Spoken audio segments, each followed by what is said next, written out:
Bonjour à toute la team Logique, j'espère que vous allez bien. Aujourd'hui on se retrouve pour une vidéo très complète. Vous allez voir un menu bien chargé, le Bitcoin qui revient chercher les 50 000 $. On va aller voir ensemble si c'est ici un très bon signal et qu'on est vraiment reparti sur une tendance haussière ou est-ce que c'est tout simplement un piège. On va également aller voir la psychologie du marché qui a bien bougé et on va voir si ça aussi évidemment c'est un point qui est positif ou est-ce que malheureusement il va falloir qu'on reste prudent. Vous allez voir avec moi qu'on va aussi passer les liquidations qui vont nous permettre tout simplement de savoir est-ce que les whales ont réalisé leur objectif et surtout est-ce qu'elles sont en train de changer d'objectif. On va aller voir également l'altcoin season, est-ce que nous sommes enfin à l'aube d'une altcoin season ou est-ce que malheureusement on va continuer cette Bitcoin season qui veut tout simplement dire que le Bitcoin va surperformer par rapport aux autres altcoins. Et on va aussi aller voir ensemble un petit peu d'analyse on-chain afin de savoir est-ce que les whales actuellement sont en train de racheter fortement ou est-ce que ce mouvement qui nous a conduit aux 50 000 $ est tout simplement drivé par les petits investisseurs. Eh bien les amis, si le menu vous plaît, restez bien avec moi jusqu'au bout de cette émission parce que c'est ce qu'on va aller voir tout de suite. Even when you feel low, you can still go. Even when you feel slow, you can still go. Even when there's no hope, you can still go. I never answer to no, man, I still go. Go, go, go, go, go, go, go, go, go, go, go, go, yo, go, go. Hello à toute la team Logique, ravi de vous retrouver dans cette nouvelle analyse du marché crypto-monnaie. Alors comme vous l'avez vu en introduction d'émission, aujourd'hui on va passer à une émission assez différente. On va arrêter de faire uniquement de l'analyse technique car j'ai compris qu'il y a beaucoup de personnes qui ne comprennent pas réellement bien tous les graphiques, mais on va plutôt faire des émissions un petit peu plus complètes avec des informations globales. Donc comme vous l'avez vu en introduction d'émission, je vous ai partagé un petit peu le menu de cette vidéo, ça va être bien plus complet et on va clairement pouvoir voir si oui ou non ce dépassement du Bitcoin et surtout tout simplement ce mouvement qui nous a conduit aux 50 000 $, eh bien est-ce qu'il est fiable? Est-ce qu'il vaut mieux qu'on reste dans le marché ou est-ce qu'il va falloir s'attendre à une bien plus grosse correction?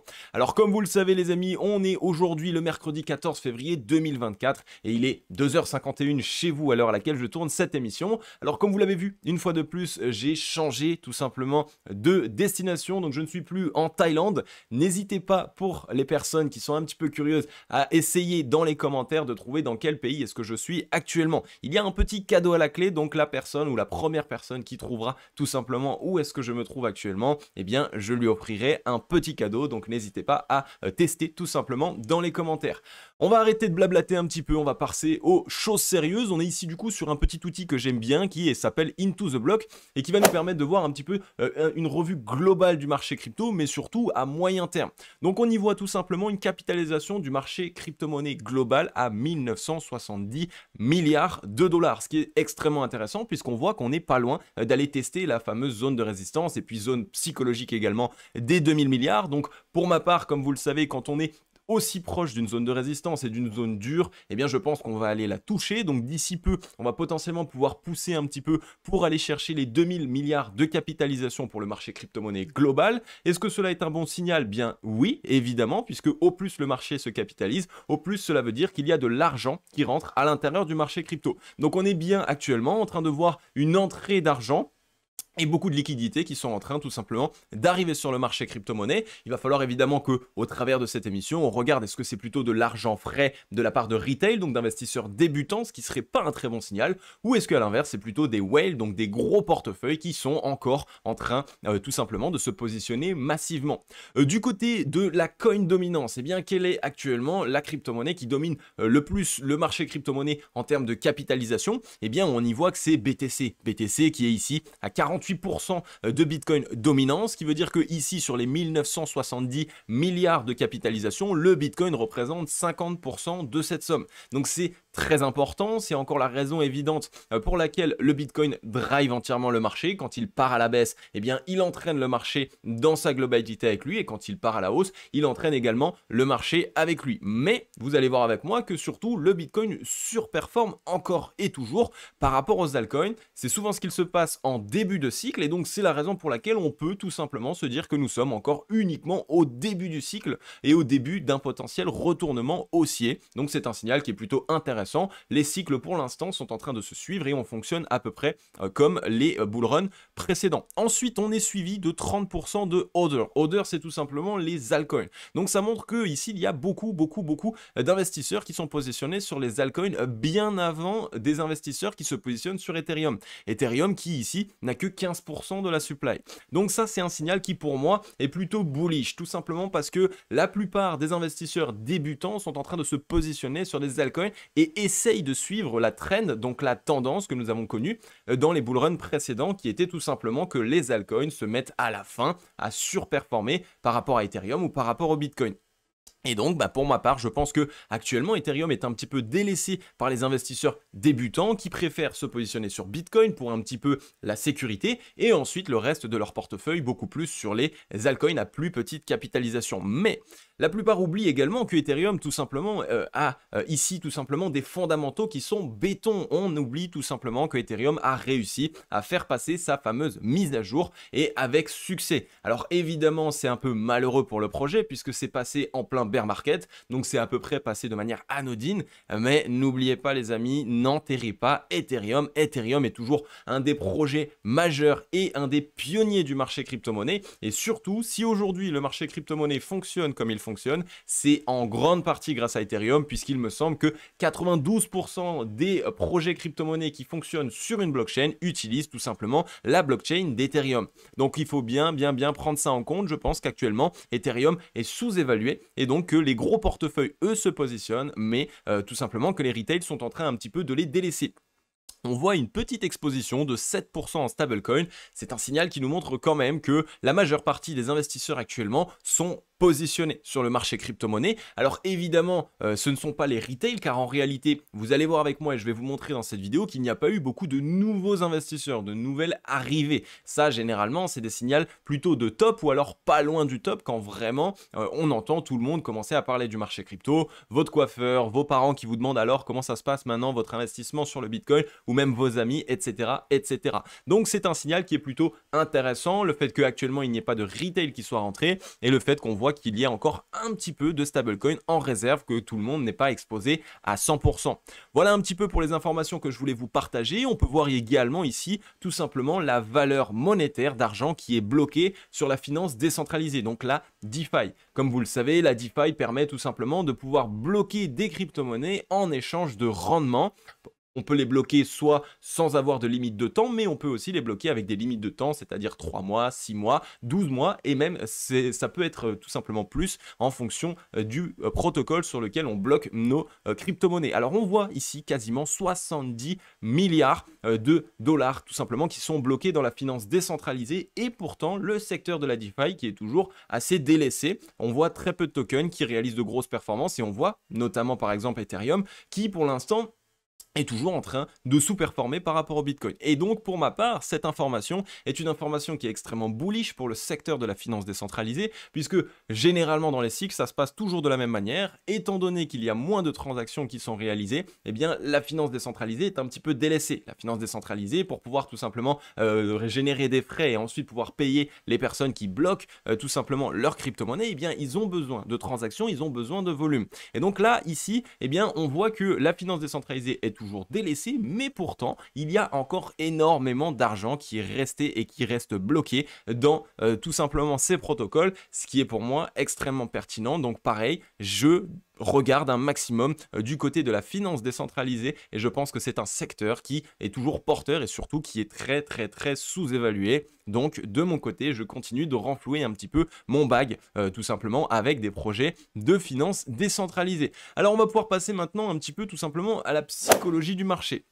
La psychologie du marché, depuis ce rebond et ce retest des 50 000 $, est quand même bien remontée. On y voit la joie 74. La joie 74 ici après être redescendu quasiment dans la peur avec le dip ici du 23 janvier donc qui nous avait ramené aux 3646 $.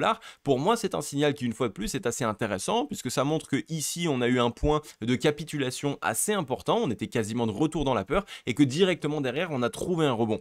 Généralement une fois que l'on fait ça et qu'on se rapproche à nouveau après être revenu dans la peur de la joie voire même de l'extrême joie, eh bien ça nous montre qu'on est sur un mouvement qui veut nous ramener directement dans l'extrême joie. En fait, les whales, les gros portefeuilles ont tout intérêt à essayer de faire revenir un petit peu de l'intérêt et du FOMO, ce qui s'appelle le Fear of Missing Out, donc de la peur de rater le train. Et on le voit, hein, beaucoup de personnes commencent déjà à m'envoyer des messages. Salut Adam, j'espère que tu vas bien. Alors du coup, on voit le Bitcoin qui est revenu chercher les 50 000 $. Est-ce qu'il est intéressant d'essayer d'acheter en ce moment? Donc on voit que évidemment, eh bien, ici, on est un petit peu de retour sur des zones psychologiques que les petits investisseurs souhaitent essayer de racheter. Pour l'instant, on n'est pas encore dans l'extrême joie et je pense que on va tout simplement continuer de pousser jusqu'à arriver dans l'extrême joie et donc voir des petits investisseurs essayer de se positionner, ce qu'on appelle les retail. Et une fois qu'on aura fait ça, et bien là, les whales auront la possibilité et les liquidités, donc les acheteurs nécessaires en face, tout simplement pour pouvoir vendre. Parce que je vous l'ai déjà expliqué, les whales ont des très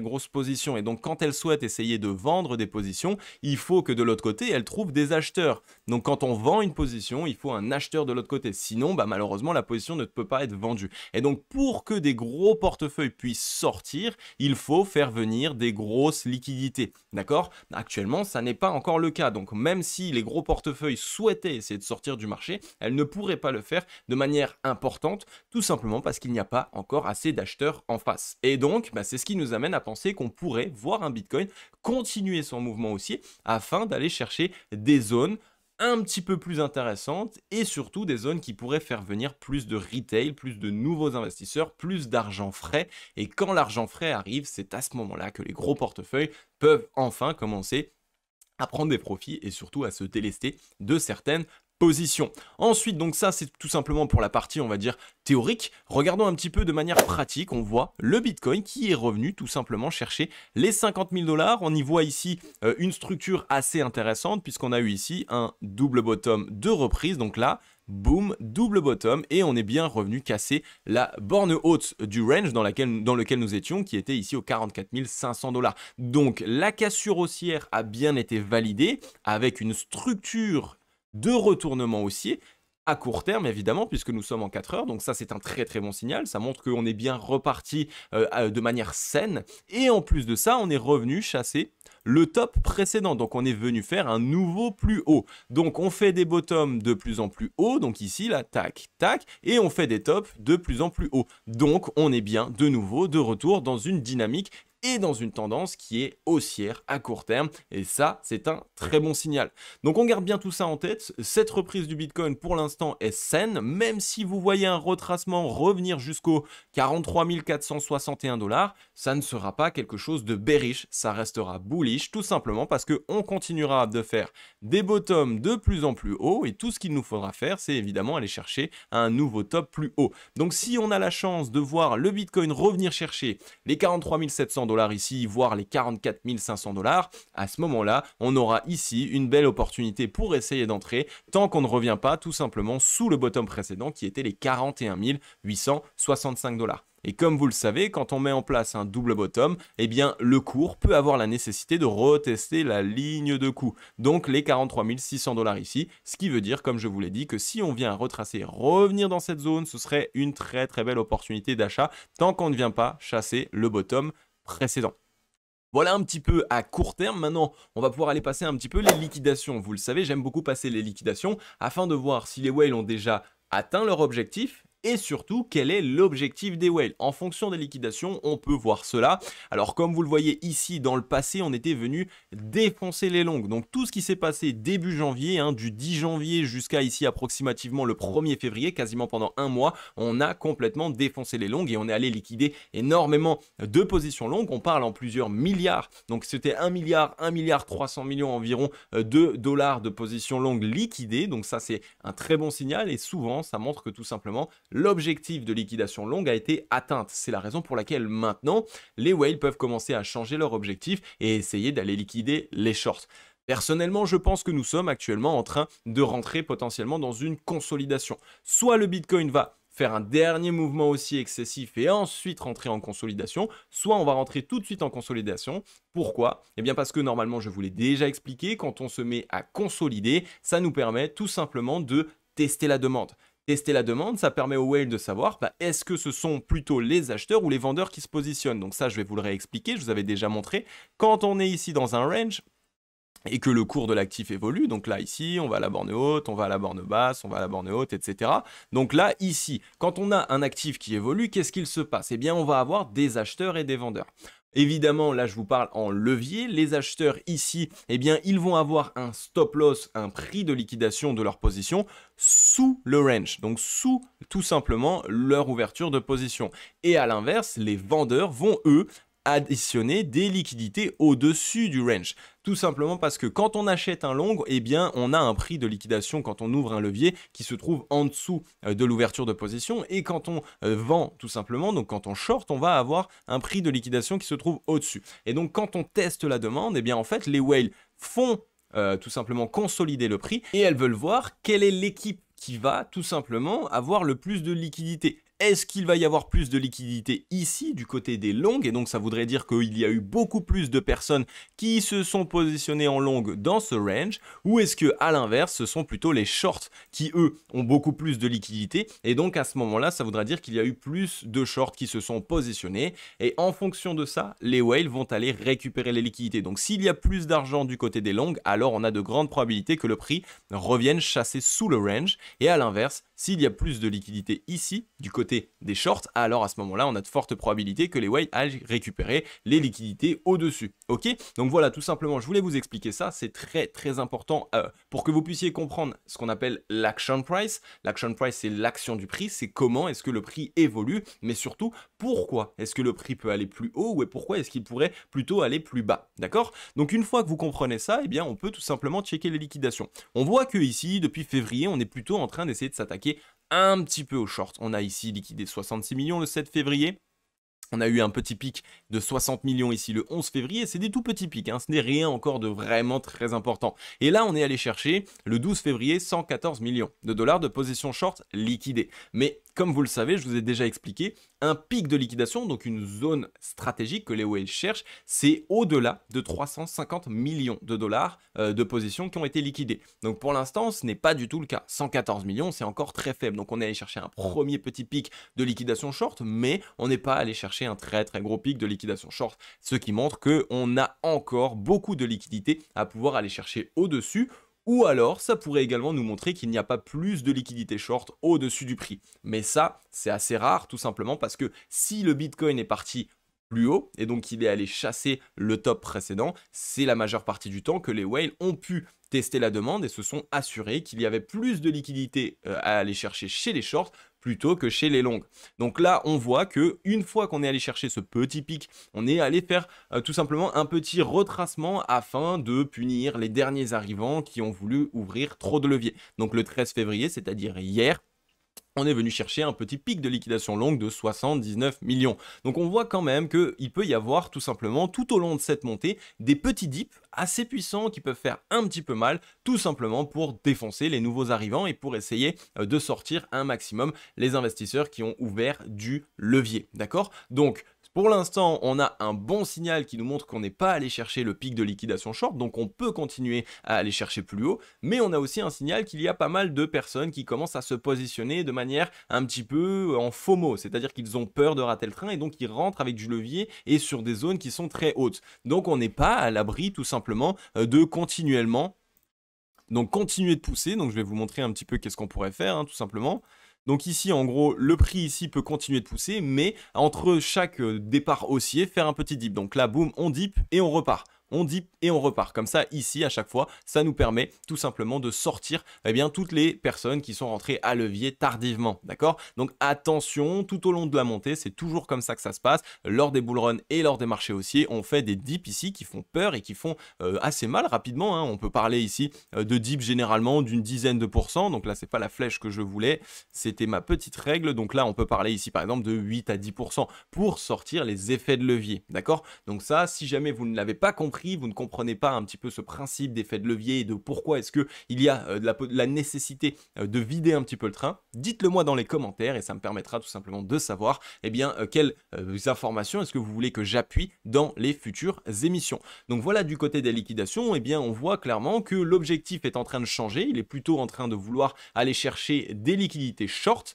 mais on voit également qu'il va y avoir tout au long de cette chasse aux liquidités short des petits dips pour tout simplement éviter qu'il y ait trop de personnes qui rentrent dans le train rapidement. Alors ensuite on peut tout simplement passer sur l'Altcoin Season Index, donc voir un petit peu ici sur les 90 jours, les 90 derniers jours, quels a été les 50 actifs qui ont réalisé les meilleures performances. Eh bien, on y voit ici que le Bitcoin se loge plutôt de manière intéressante, il est à peu près au milieu je pense, qui doit être en 25e position avec une performance de 39,1% sur les 90 derniers jours. On voit que sa performance est plutôt honorable, certains alts ont sous-performé par rapport au Bitcoin, on parle ici des grosses capitalisations, notamment ici comme vous le voyez le Polkadot, on voit IGLD, on voit l'Ethereum classique, l'Ethereum tout court, le BNB, le GRT, le Uniswap, bref, ces actifs à grosse capitalisation qui actuellement sous-performent par rapport au Bitcoin. Mais comme vous le savez encore, peut-être pas, quand on est tout simplement en bull run et qu'on veut repartir dans une altcoin season, eh bien le Bitcoin d'abord surperforme par rapport aux altcoins et ensuite on passera aux grosses capitalisations. Pour l'instant, on n'a pas encore passé la barre des grosses capitalisations qui surperforment le Bitcoin. Donc, pour ma part, je pense clairement que les actifs qu'il va falloir focus pour les prochaines semaines, ce sera les grosses capitalisations, car si on vient à avoir tout simplement un départ d'altcoin season, ce sera eux qui vont bénéficier d'un maximum de liquidité dans un premier temps, et seulement par la suite, on passera des grosses capitalisations vers les moyennes capitalisations, et ensuite des moyennes vers les petites. C'est un cycle complet, d'accord? Alors ensuite, on voit qu'il y a quand même quelques crypto-monnaies qui évidemment surperforment par rapport au Bitcoin, et notamment quelques grosses capitalisations. Donc il y a un signal ici qui nous est donné, pour nous montrer qu'il y a quelques grosses capitalisations qui sont déjà en train de surperformer le Bitcoin. Donc potentiellement, on est déjà en train d'être dans ce petit flippening vers une altcoin season. Mais pas une altcoin season avec toutes les petites crypto-monnaies à faible capitalisation qui explosent. Non, dans le premier cycle, on va d'abord aller chercher potentiellement les grosses capitalisations. On a eu le Chainlink qui est venu ici surperformer le Bitcoin avec 43,8% de hausse. Le ADA Cardano également avec 46%. Qu'est-ce qu'on peut avoir encore dans les grosses capitalisations? On a le Avax qui a poussé 81%, le NER avec 87%, on voit le Solana qui nous a poussé 93%, et ensuite, si vous voyez tout le reste, tout ce qui a fait un petit peu plus de performance, ce ne sont plus des gros... Si, il y a le ICP, pardon, qui a poussé 197%. Sinon, tout le reste, c'est plutôt des petites capitalisations qui ont performé de leur côté. Ils ont dû avoir des très bonnes news, ils ont dû continuer de très bien construire leur projet, donc ils ont réussi à attirer un maximum de liquidités, mais vu que c'est des petites capitalisations, il ne leur faut pas beaucoup d'argent dans le projet pour réaliser de belles performances. C'est la raison pour laquelle il ne faut pas réellement les prendre en compte.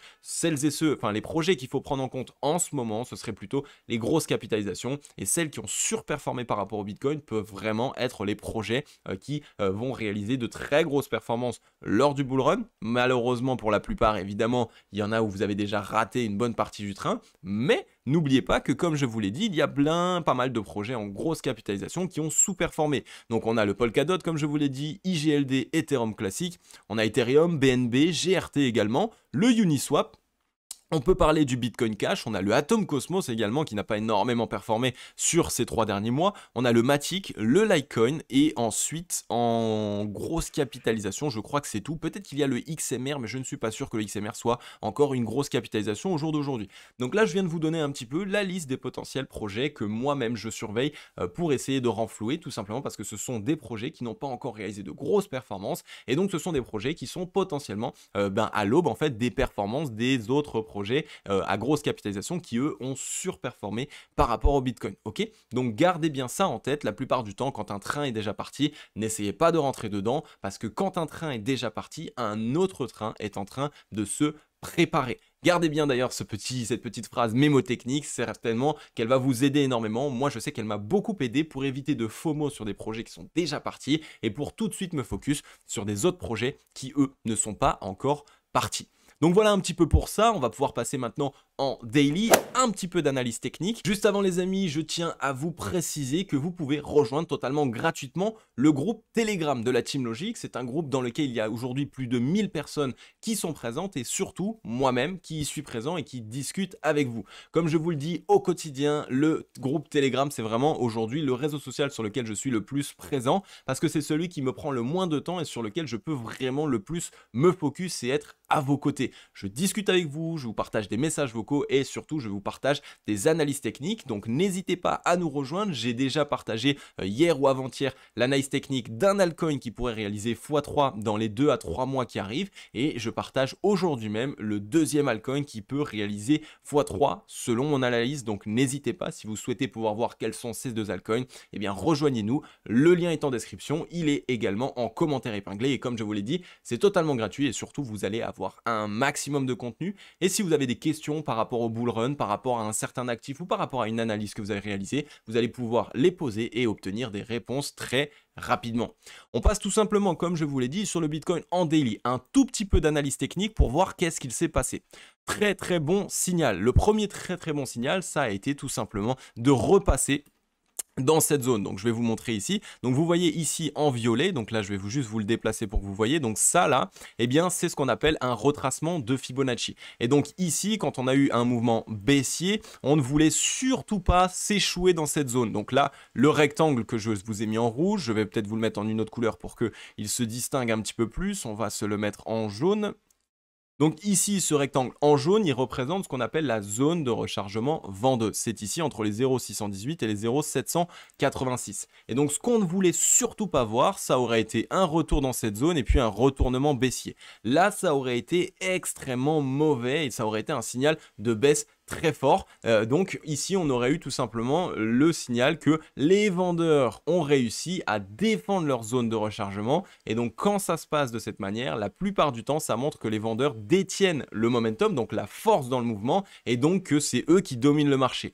Mais ici, comme vous le voyez, ça n'a pas du tout été le cas, puisqu'on a bien eu notre rebond, mais surtout, on a eu le dépassement de cette zone. Donc, c'est un très bon signal qui nous montre que ce sont bien les acheteurs qui dominent le mouvement actuellement, et donc ce sont bien les acheteurs qui conservent le momentum. Comme je vous l'ai montré également en début de vidéo, on a aussi fait un nouveau sommet, un nouveau plus haut. Qui dit un nouveau plus haut dit qu'on est bien dans une tendance haussière. Et on a fait un double bottom de reprise. Donc pareil, c'est ici un signal de retournement haussier qui est très fort. Maintenant, il faut également parler de la manipulation de marché. En ce moment, ce qu'il se passe, c'est que on fait toujours la même chose sur le marché crypto. Quand le Bitcoin est en consolidation, on vient chasser en haut, chasser en bas. Donc ici, on voit qu'on est revenu chasser tout simplement les liquidités du range. Donc là, à cet endroit-là. Donc qu'est-ce qu'il s'est passé? On a fait une fausse cassure baissière, puisque le range, il se matérialise ici avec le rectangle bleu. Donc là, vous voyez le rectangle bleu qui était la zone de support. Et évidemment, quand on a une cassure baissière, la plupart des gens s'attendent à une grosse chute. Et donc, ça a été le cas. On l'a vu quand on a cassé cette zone ici des 40 500 et même les 40 000 $. La majeure partie des investisseurs débutants et des retails sont sortis de position. Ils ont vendu leurs altcoins, ils ont vendu leurs bitcoins en pensant pouvoir racheter plus bas et en pensant pouvoir racheter entre 33 000 voire même les 30 000 $. Sauf que ça n'a pas été le cas. Et c'est ce que les whales veulent. Elles veulent, via des dips comme celui-ci, faire sortir les retails du marché crypto-monnaie, leur dire ne vous inquiétez pas, ça va aller plus bas pour qu'elles vendent et ensuite qu'est-ce qu'elles font? Eh bien elles rachètent immédiatement et ensuite on voit indirectement une réintégration. La réintégration a été extrêmement propre puisqu'ici on a réintégré, on a réalisé un deuxième bottom et poursuivi le mouvement. Donc c'est ici une réintégration en double bottom et c'est quasiment la meilleure réintégration qu'on peut avoir. Donc rappelez-vous bien les amis s'il vous plaît de cette manipulation qui va avoir lieu encore et encore et qui a déjà eu lieu à maintes reprises lors de ce bull run et je vais vous le montrer. Donc la consolidation, quand vous voyez une consolidation et si vous souhaitez rentrer sur une consolidation, attendez la fausse cassure baissière, attendez cette petite chasse aux liquidités avec cette fausse cassure baissière. C'est un mouvement de manipulation qui permet de faire peur et de récupérer des liquidités pour les whales et ensuite la plupart du temps on repart. Je vais aller vous le montrer un petit peu dans le passé. On a fait ici la même chose. Donc là, on l'a fait à 2 reprises dans ce range. On est venu ici chercher les liquidités, rebond en V-bottom.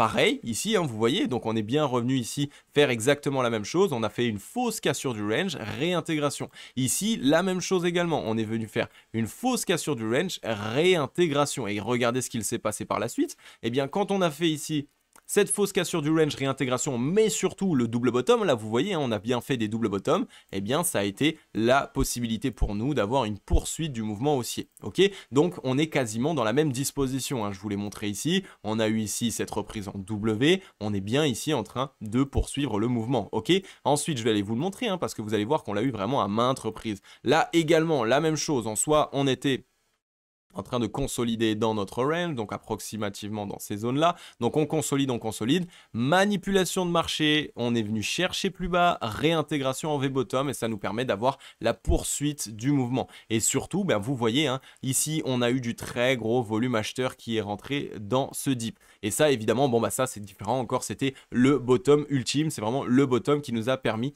de repartir à la hausse. Donc si on regarde, parce que beaucoup de personnes se disent oui, il y a beaucoup de liquidités à aller chercher plus bas, des clusters de liquidation, etc.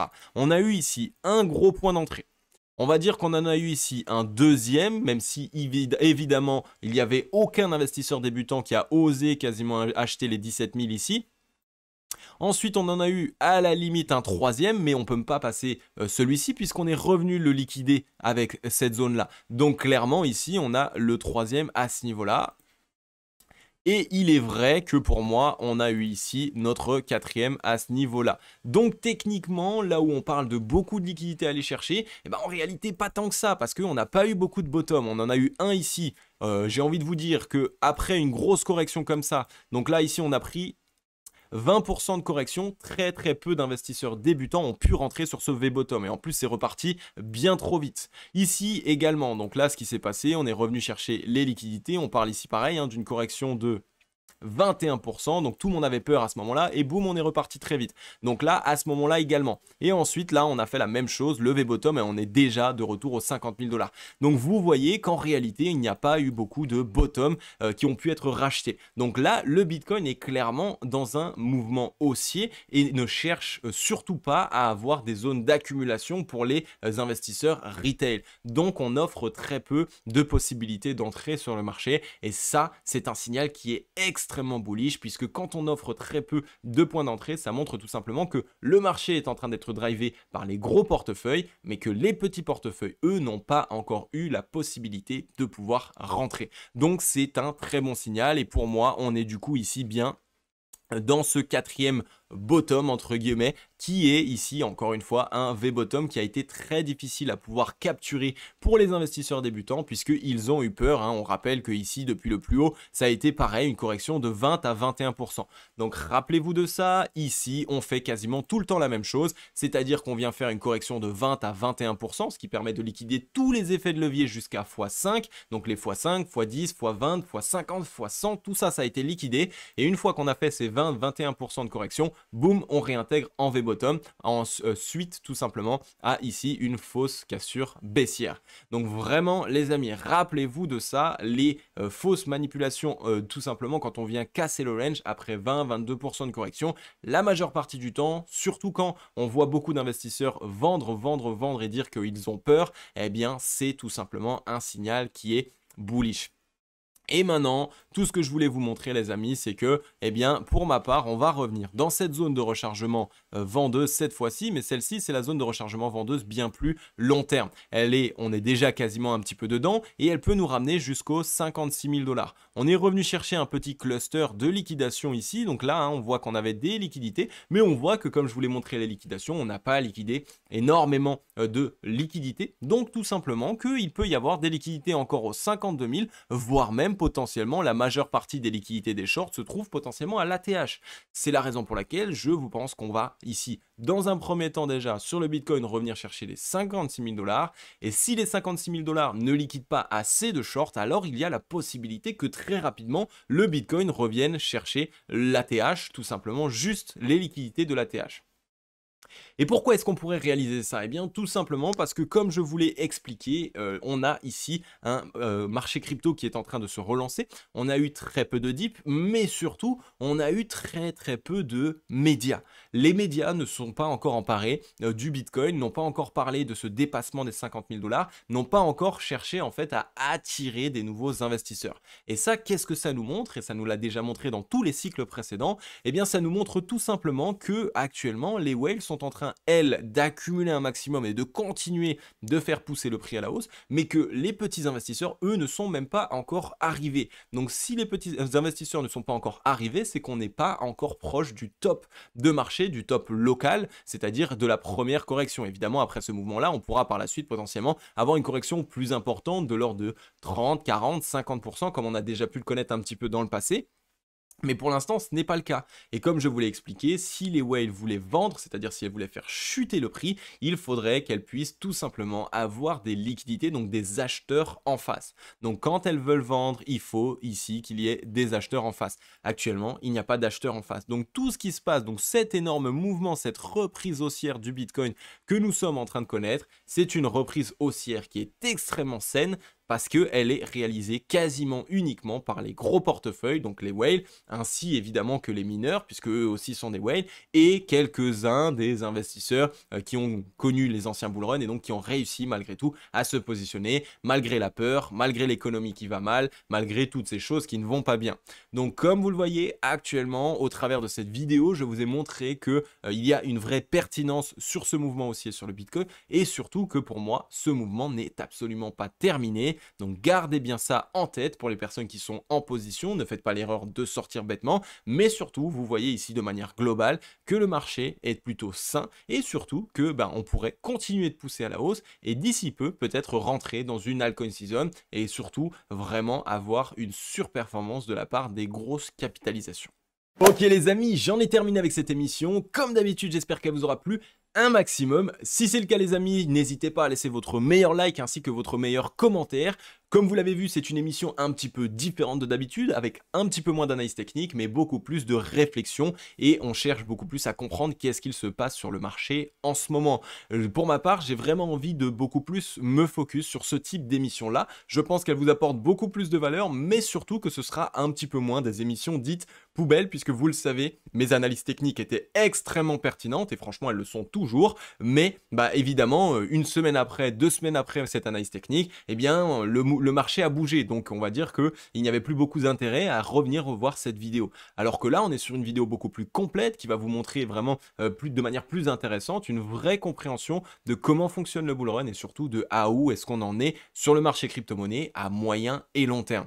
Donc n'hésitez pas, s'il vous plaît les amis, à me faire savoir si vous aimez ce type d'émission. Je pense pouvoir vous en sortir une par semaine approximativement. Il y aura du coup moins d'analyse technique, mais plus de compréhension du marché et surtout d'exposition de ce qu'il se passe. Donc les amis, j'ai hâte d'avoir vos retours, hâte de voir si vous allez adorer cette émission. En tout cas moi, comme d'habitude, je vais pouvoir vous laisser là. Je vais vous souhaiter à tous et à toutes une agréable journée ou une agréable soirée. C'était Cryptologique. Ciao.